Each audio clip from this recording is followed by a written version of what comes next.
بس امیر حماد، بہت کمزور ہو لیا، اب مزید نہیں۔ وہی سنگ دل، ظالم، بے حس اور سرد مہر امیر حماد بن جاؤ، جس نے بابا سائیں کے کہنے پر بے شمار مظالم کیے، سازشیں رچی، سیاسی شیطانی شطرنج کے کھیل کھیلے۔ وہ امیر حماد جو کبھی نرم نہیں پڑا تھا، اب کیوں ٹوٹ رہا ہے؟ صرف ایک لڑکی کی وجہ سے۔ ایک لڑکی تمہاری کمزوری نہیں بن سکتی، تم مضبوط ہو اور سخت دل اور ظالم۔ وہ سرد بے تاثر نظروں سے دور کہیں خلا میں گھور رہے تھے جب ان کے پاس دھواں سا ابھرا۔ انہوں نے دیکھا سامنے شلوار قمیض میں کندھوں پر چادر اوڑھے وہ ان کا ہم شکل، ان کی پرچھائی جیسا ایک امیر حماد کھڑا تھا۔ تم نہیں بکھرو گے امیر حماد، کیونکہ تم سنگ دل ہو، ظالم ہو اور مضبوط بھی۔ لیکن کیا اس لڑکی کا سوچا ہے تم نے، جو پہلے ہی اپنا سب کچھ گنوا چکی ہے، جس کا دل چڑیا کے دل سے بھی زیادہ نازک ہے؟ کیا وہ یہ سب سہ پائے گی؟ وہ سراپا سوال بنا پوچھ رہا تھا۔ میں نے اس لڑکی سے کبھی اظہار نہیں کیا، اس کو کبھی کوئی امید، کوئی وعدہ نہیں دیا۔ انہوں نے ایک جواز پیش کیا۔ سامنے کھڑا وہ کہکا لگا کر ہنس پڑا۔ کیا تمہیں لگتا ہے کہ محبت کو الفاظ کی، اظہار کی ضرورت ہے؟ کیا تمہیں لگتا ہے وہ لڑکی تمہارے جذبات سے ناشنا ہے؟ ایسا ہو سکتا ہے؟ امیر حماد نے نظریں چرائی۔ تو یاد کرو وہ رات جس میں تم نے اس لڑکی کی چوڑیاں توڑی تھیں۔ اس رات اس لڑکی کی آنکھوں میں آنسو تھے۔ وہ کس وجہ سے تھے؟ امیر حماد خاموش سے کھڑے رہے۔ اور وہ برفیلی رات جب وہ موت کسی سردی میں ساری رات سسکتی تمہارا انتظار کرتی رہی، اس رات میں کیے گئے وہ وعدے۔ امیر حماد نے اس کی بات کاٹی۔ کچھ نہیں تھا ان وعدوں میں، کچھ واضح نہیں تھا، عام سے الفاظ تھے۔ نہیں، سب کچھ ہی تو تھا ان عام سے الفاظ میں، سب کچھ واضح تھا ان الفاظ میں نہیں، اس لہجے میں، اس آواز میں جب وہ ادا ہوئے، ان آنکھوں کے جذبات میں سب واضح تھا۔ خاموش ہو جاؤ، امیر حماد اونچی آواز میں بولے۔ اس لڑکی کو مار دو گے تم؟ وہ دھواں سا بن کر غائب ہو گیا۔ امیر حماد گاڑی میں بیٹھے اور بے مقصد سے گھومتے رہے، چھپتے رہے خود سے ہی، اپنے سوالات سے، اپنے اندر اٹھتے شور سے، بے پناہ شور، کان پھاڑ دینے والا شور۔ مہر از خود پریشان تھی۔ سارا دن اس نے بے چینی میں کاٹا، ڈھیروں وہموں کا شکار سہمی سی، اور دن ڈھلنے کے قریب تھا جب اماں سائیں نے اسے طلب کیا۔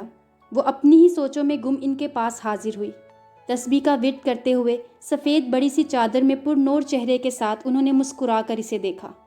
اس کے پاس بیٹھنے پر آگے جھک کر اس کی پیشانی پر بوسہ دیا اور کئی لمحے محبت سے اسے دیکھتی رہیں۔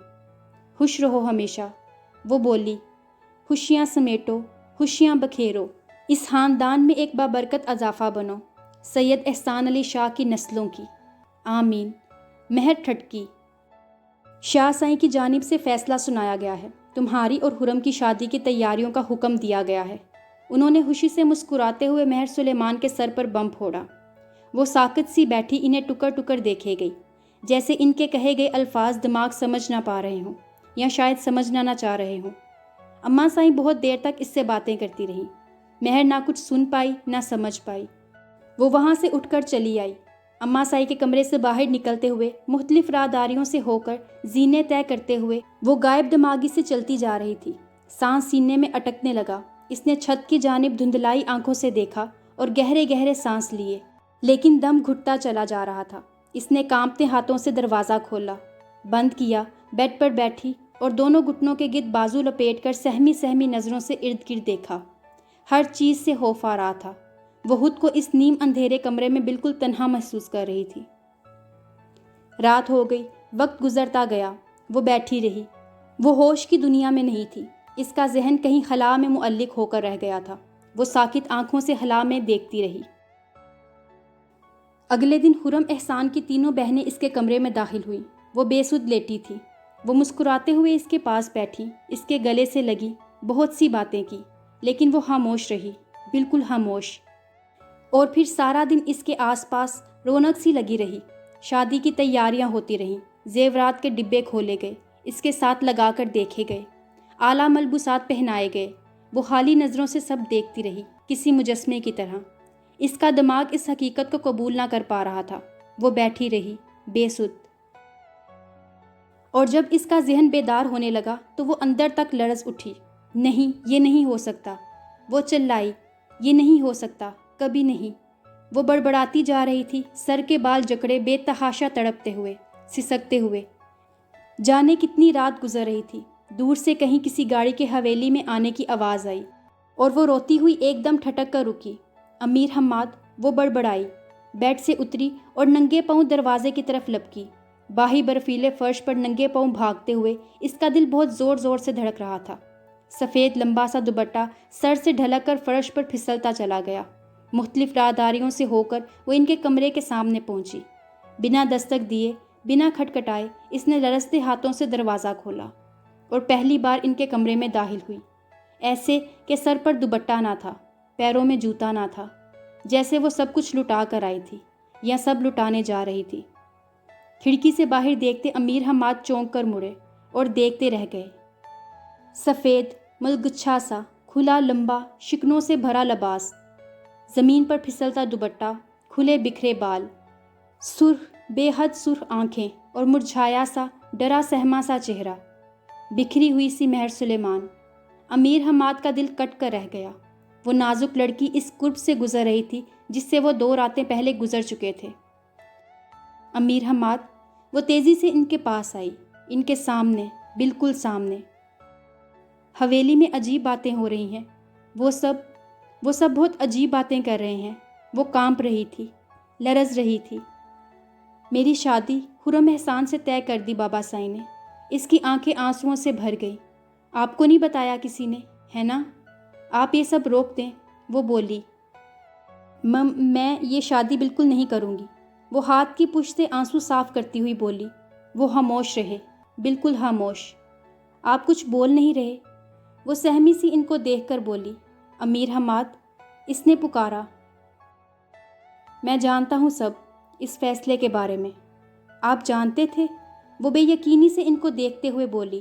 آپ نے کچھ نہیں کیا، بابا سائیں کو نہیں روکا؟ مہر کا دل ڈوبنے لگا۔ کیوں روکنا چاہیے تھا؟ وہ بے تاثر اور اجنبی سی نظروں سے اسے دیکھتے ہوئے بولے۔ مجھے نہیں کرنی یہ شادی۔ مہر کی سانس رکنے لگی، وہ خوف سے انہیں دیکھے گئی۔ مہر، تمہیں اس فیصلے کے لیے تیار رہنا چاہیے تھا۔ تم تو جانتی تھی کہ تمہیں اس حویلی میں خرم احسان کے لیے لایا گیا تھا، پھر اتنی بے یقینی کیوں ہو رہی ہے؟ انہوں نے سپاٹ لہجے میں کہا۔ مہر ایک دم پیچھے ہٹی اور بے یقینی سے انہیں دیکھا۔ یہ وہ کیا کہہ رہے تھے؟ یہ سب وہ کیا کہہ رہے تھے؟ اس نے غور سے امیر حماد کو دیکھا۔ اسے ان کے چہرے پر اپنے لیے کوئی شناسائی نظر نہ آئی۔ وہ آنکھوں میں اجنبیت اور لا تعلقی لیے کھڑے تھے۔ سرد سا چہرہ، وہ اس امیر حماد سے قطعی مختلف تھے جنہیں وہ جانتی تھی۔ ان کو تو وہ جانتی تک نہ تھی۔ ایسا لگ رہا تھا جیسے وہ مہر کے ساتھ گزارے گئے ایک ایک پل کو اور ہر انکہے وعدے کو بھلا چکے تھے۔ مہر کی آنکھیں ان کے اس روپ کو پہچان نہ پا رہی تھی۔ ایسا نہیں کہیں، وہ دھندلائی آنکھوں سے ان کے پاس آئی۔ ایسا نہیں کہیں، میں نہیں ہوں خرم احسان کی منگ، میں نہیں ہوں نوشین فیضان علی شاہ۔ سب غلط سمجھ رہے ہیں، مجھے اس سے شادی نہیں کرنی۔ وہ تڑپتی ہوئی بول رہی تھی۔ انہوں نے نظریں پھیر لی اور سنجیدہ سے کھڑے رہے، خاموش۔ آپ چپ کیوں ہیں؟ وہ ان کا بازو دونوں ہاتھوں سے پکڑ کر دبا دبا سا چلائی۔ ایسا نہیں کرے میرے ساتھ، سب غلط ہو رہا ہے، سب غلط۔ وہ تڑپ رہی تھی۔ پلیز ایسا نہیں ہونے دیں، پلیز۔ وہ پھوٹ پھوٹ کر رو دی۔ اس کے آنسو بھی امیر حماد کو پگھلا نہ سکے۔ خدا کے لیے ایسے اجنبی مت بنے، یہ سب روک دیں۔ وہ منتیں کر رہی تھی، رو رہی تھی، تڑپ رہی تھی۔ انہوں نے نرمی سے اس کے دونوں ہاتھ پکڑے اور بازو سے ہٹائے۔ مہر ایک دم خاموش ہوئی۔ انہوں نے مہر کی طرف دیکھا، اس کی آنکھوں میں۔ مہر کے دل میں امید سی جاگی۔ اس نے امیر حماد کی آنکھوں میں شناسائی، نرمی کی جھلک ڈھونڈنے کی کوشش کی، لیکن وہ ویسی ہی تھی، بے تاثر۔ انہوں نے مہر کے سر پر ہاتھ رکھا۔ جاؤ نوشین فیضان علی شاہ، تمہیں خرم احسان علی شاہ کے سنگ زندگی کی تمام خوشیاں نصیب ہوں۔ مہر کا دل جیسے رک سا گیا۔ انہوں نے اس کے سر سے اپنا ہاتھ ہٹا لیا۔ وہ تکلیف کی شدت اور خوف کے غلبے سے کانپ اٹھی تھی۔ سامنے کھڑے امیر حماد، سفید کلف لگے شلوار قمیض میں ملبوس، کندھے پر چادر ڈالے، کسی سخت دل وڈیرے کی طرح لگ رہے تھے۔ مہر کو ان میں سید احسان علی شاہ کی جھلک نظر آئی۔ وہ مہر کے امیر حماد نہیں تھے۔ اس نے قرب سے آنکھیں میچی، آنسو ٹوٹ ٹوٹ کر گرنے لگے۔ وہ بہت کچھ کہنا چاہتی تھی، چیخ کر، چلا کر، لیکن اس نے کچھ نہیں کہا کیونکہ سامنے کھڑے شخص کو وہ نہیں جانتی تھی۔ وہ الٹے قدموں واپس پلٹ کر ان کے کمرے سے نکلتی چلی گئی۔ وہ بہت دنوں تک اپنے کمرے میں روتی رہی تھی، تڑپتی رہی تھی۔ وہ پھر سے پتھر سی ہو گئی۔ وہ کس کے لیے روئے؟ جنہوں نے کبھی کوئی اظہار تک نہ کیا تھا، جنہوں نے کبھی اس کی مٹھیوں میں کسی خواب کا جگنو تک نہ تھمایا تھا۔ ساری غلطی اس کی خود کی تھی، تو اب کیوں رو رہی تھی وہ؟ کسی نے نہیں آنا تھا اب، کسی شہزادے نے نہیں آنا تھا اب اس کے لیے۔ اور پھر وہ خرم احسان کی مہندی کی دلہن بنائی گئی اور سب ختم ہو گیا۔ وہ پھر آئے تھے اسے دعا دینے، جب وہ سر پر خرم احسان کے نام کی سرخ چنر اوڑھے سر تپا سجی دلہن بنی تھی۔ مہر کی نظریں ان کے قدموں کے ساتھ زنجیر ہوئی تھیں، لیکن وہ ویسی ہی اجنبیت اوڑھے آئے تھے۔ کیسے دیکھا ہوگا اس شہزادے نے اپنی مہر سلیمان کو کسی اور کا ہوتے اس دن؟ وہ ساکت سی بیٹھی نکاح ہوا کے آنے کا انتظار کر رہی تھی۔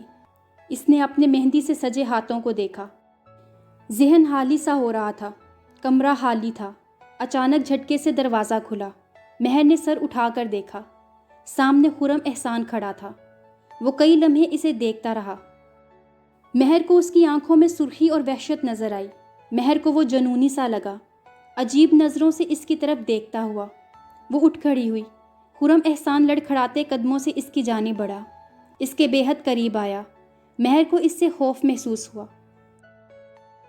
کون ہو تم؟ خرم نے اس کا چہرہ انگلیوں سے دبوچا۔ مہر سہم سی گئی، وہ تکلیف کی شدت سے کانپ اٹھی۔ خرم نے اس کے بازوؤں کو زور سے دبوچا اور جھٹکا دیا۔ میں پوچھ رہا ہوں کون ہو تم؟ وہ چلایا۔ لیو می، وہ سسکی، پھڑ پھڑا کر خود کو اس کی گرفت سے نکالنا چاہا۔ تم میری نشین کی جگہ لینے جا رہی تھی؟ وہ پاگل ہو رہا تھا۔ نہیں، وہ ہکلائی تھی۔ تمہاری ہمت کیسے ہوئی میری نشین کی جگہ لینے کی، اس کا نام لینے کی؟ وہ دہاڑا تھا۔ اور یہ؟ اس کی نظر مہر کی چنر پر پڑی۔ یہ چنر کیسے اوڑھ لی تم نے؟ کس حق سے؟ کس سے پوچھ کر؟ اس نے جھٹکے سے چنر اس کے سر سے کھینچی۔ اس کے بال کھنچے اور بکھرتے چلے گئے۔ وہ تکلیف کی شدت سے چلائی، اس چنر پر صرف اور صرف میری نشین کا حق ہے۔ اس نے پوری شدت سے مہر کو دھکیلا اور آندھی طوفان کی طرح کمرے سے باہر نکل گیا۔ یہ تھی میرے محرم کی 9th ایپیسوڈ پسند آنے پر اس کو زیادہ سے زیادہ فیس بک اور واٹس ایپ کے گروپس میں شیئر کریں، اور اگر آپ نے ابھی تک اس چینل کو سبسکرائب نہیں کیا ہوا تو جلدی سے اس کو سبسکرائب کر لیں، اور ساتھ میں موجود بیل آئیکن کو بھی ضرور پریس کریں تاکہ آنے والی ہر ایپیسوڈ آپ کو ایزیلی مل سکے۔